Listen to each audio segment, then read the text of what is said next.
안녕하세요. 반갑습니다. 이상원입니다.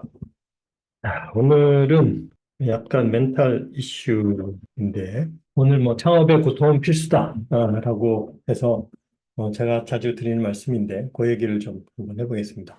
보통 이제 우리가 창업을 하는 이유를 보면 크게 이제 한 두 가지 제가 강의할 때는 보통 이 얘기합니다. 그래서 돈을 많이 벌려고. 그 다음에 하고 싶은 걸 할 수 있는 자유. 뭐 이런 건데 여기다 이제 하나 더 붙인다면 사실 요거보다 조금 더 본질적인 문제는 성장이라고 할 수 있어요. 예, 그러니까 뭔가 자기가 진화하거나 업그레이드 하고 싶다라는 게 이제 어떻게 보면 숨어 있다고 볼 수 있죠. 그러니까 생업에 쫓기는 게 아니라 생존에 얽매이지 않고 내가 하고 싶은 걸 하면서 살겠다. 좀 더 나은 삶을 살겠다는 거죠. 그죠? 그래서 더 나은 사람이 되고 싶다. 그러니까 뭔가 이제 업그레이드가 돼야 되는 거죠. 그죠? 성장이 돼야 됩니다. 그래서 결국은 종속된 삶에서 독립된 삶으로 간다라는 것도 이것도 일종의 성장이라고 볼 수가 있는 거죠. 그래서 결국은 본질적으로는 창업을 하는 게 이제 성장에 도움이 되는데 사람이 이 성장하고 업그레이드 되는 데에 그리고 변화하는 데에는 세 가지 동인이 있다 그래요. 그래서 세 가지 동인이 크게 이제 고통, 만남, 그다음에 권태. 이렇게 세 가지 이 동기가 있다고 합니다. 이 고통부터 보면 그러니까 기본적으로 이제 내가 변화한다, 성장한다라는 건 내가 변화하는 거잖아요. 그죠? 그러니까 변화를 하려면 내가 현재 있는 장소에서 벗어나야 됩니다. 근데 사람은 기본적으로 이게 안정을 추구한단 말이죠. 이 바꾸는 거 별로 안 좋아해요. 뭔가 바뀌려면 자극이 필요한데 그게 결국은 이 고통이라는 거예요. 그래서 뭔가 문제가 생기면 사람이 이제 해결책을 찾기 시작을 하죠. 이 고통을 느껴야지 변합니다. 그냥 편안한 상태에서 변하기가 참 쉽지가 않아요. 근데 이제 사업을 하다 보면 사실은 다양한 형태의 우리가 고통을 겪죠. 그죠? 일단 돈에 대한 고통이 많고, 돈의 압박, 뭐 이런 것들이 많고, 이제 사람으로 인해서 생기는 갈등이나 뭐 스트레스, 뭐 이런 것들이 있고, 그 다음에 뭐 이제 이런저런 이슈, 나 뭐 사건, 사고, 뭐 이런 것들이 있고, 그래서 이런 일들이 사실은 하루가 다르게 계속 생깁니다. 예. 근데 그런 고통들이 있으면 결국은 내가 업그레이드가 되는 거예요. 그래서 저도 보면 뭐 평상시에 이렇게 잘 돌아갈 때는 별 아이디어가 안 나와요. 그래서 새로운 생각도 잘 안 나고 그냥 지금 현재 상황을 잘 돌리는 데 집중을 합니다. 근데 뭔가 이제 이슈가 생기고 압박을 받게 되면 예를 들어서 뭐 월말에 결제날이 다가왔다. 뭐 이러면 고민을 하게 되는 거죠. 그리고 다음 달에 예를 들어서 자금이 만만치 않아. 그러면 뭔가 이제 거기에 대한 해결책을 찾아야 되잖아요. 그러면 이런저런 아이디어를 막 냅니다. 그래서 다양한 시도들을 해보는 거죠. 그래서 보면 그럴 때 뭐가 하나 얻어 걸리는 거예요. 이런 시도를 하면 여기서 답은 안 나오더라도 그 옆에서 답이 하나 틱 나오고 뭐 이런 식으로 이렇게 변해가는데 이게 결국 뭔가 장애물을 만나야지 우리가 이렇게 방향을 틀면서 진도를 나가는 거죠. 사실은 창업을 성공하는 데 있어서 가장 중요한 동의는 이 고통입니다. 이거가 굉장히 힘들긴 하지만 또 그게 우리한테 어떤 방향을 제시하고 움직이게 하는 힘이 되기도 하죠. 그래서 이게 있고요. 그 다음에 또 하나가 있는데 그게 뭐냐면 만남이에요.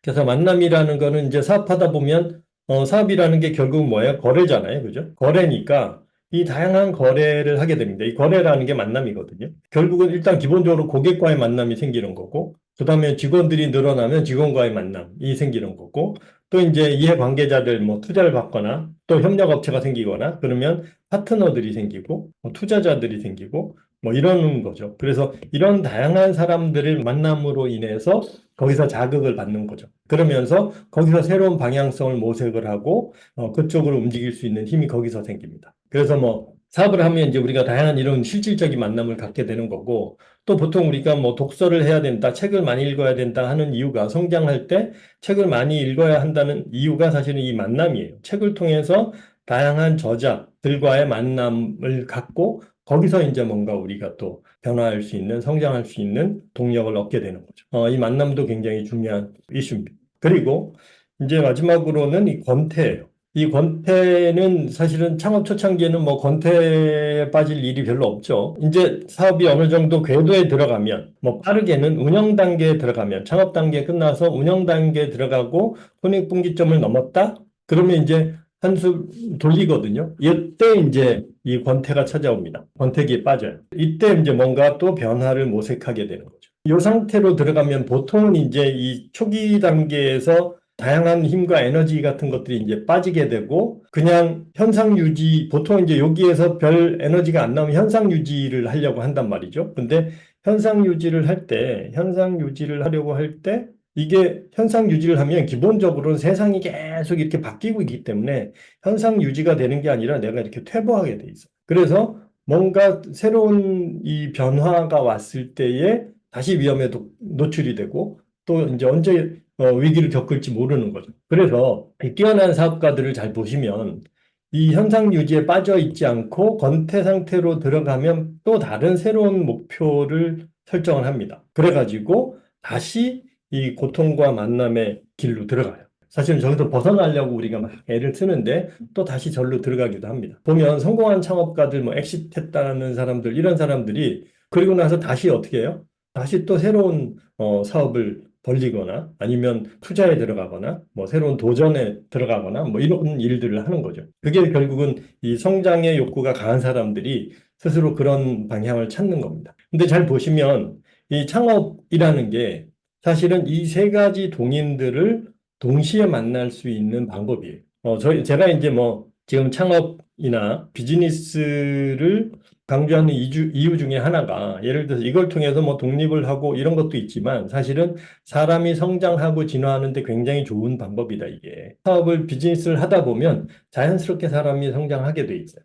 그런 메커니즘이 작동이 되는데 제가 이제 초기에 그 장마클 시작을 하면서 저는 이제 이 고통이 되게 너무 힘들었던 거예요. 그래가지고 될 수 있으면 사업하는 사람들이 이 고통을 겪는 기간을 좀 줄이면 좋겠다. 이런 생각을 많이 했습니다. 보통 이제 우리가 데스밸리라고 하잖아요. 그죠? 데스밸리라고 하고 그 죽음의 구간을 지나가야 되는데 이게 이제 캐즘하고는 사실 조금 다른 개념입니다. 예, 조금 다른 개념인데 어쨌든 이 죽음의 구간을 우리가 지나가야 되는데 그게 너무 힘든 거죠. 그래서 어떻게 하면 이 데스밸리를 단축시킬까? 그래서 빨리 이 운영 단계로 가게 할까를 이제 제가 굉장히 고민을 많이 했고, 그 다음에 사실 실질적으로 많이 줄였습니다. 예전에는 뭐 한 6개월, 1년 정도 걸렸다면, 제대로만 하면 한 3개월 뭐 정도면, 예, 빠른 사람 뭐 한두 달 정도면 사실은 이 운영 단계로 바로 넘어갈 수도 있는 거죠. 뭐 손익분기점까지 가야 되니까 거기까지 가는 게 뭐 많이 단축이 됐습니다. 그래도 자, 이론적으로는 단축이 됐는데 그렇게 사람들이 빨리 가지는 못해요. 왜 그러냐 하면 이게 이제 패러다임이 안 바뀌고 뭐 여러 가지 이슈들이 있습니다. 그래서 저는 이제 그거를 어떻게 하면 없애버릴까라고 고민을 많이 했는데 나중에 내린 결론이 뭐냐 하면 자, 이게 필요하다라는 거예요. 왜냐하면 제가 그런 말씀을 많이 드리잖아요. 이 사업이라는 거는 그 오너의 그릇의 크기에 따라서 결정이 되는 거거든요. 그러니까 내가 이런 사업을 하려면 그냥 사업만 이렇게 잘 되는 게 아니라 오너 자체가 변해야 돼요. 그래서 내가 이 정도 크기로 가야지 그 사업을 담을 수가 있습니다. 그죠? 이게 이제 오너십이라는 개념이죠. 내가 다 장악할 수 있어야 되니까. 근데 내가 이렇게 확 한꺼번에 커지지가 않는 거예요. 그러니까 사업을 할 때 다양한 형태의 고통과 만남 뭐 이런 것들이 일어나는데 특히 이제 고통들이 일어나는데 예, 그런 고통들이 결국은 내 그릇을 깨고 내 그릇을 키우는 데 도움이 돼요. 그리고 그것을 키우는 시간이 걸려요. 이걸 빨리 키우면 사업이 빨리 큽니다. 결국은 이 고통을 어떻게 수용하느냐가 사실은 비즈니스를 키우는 사업을 성공하는 또 다른 메커니즘이라는 거죠. 그러면 이 고통을 없애면 어떻게 되겠어요? 고통이 없어지면 내가 안 크잖아요.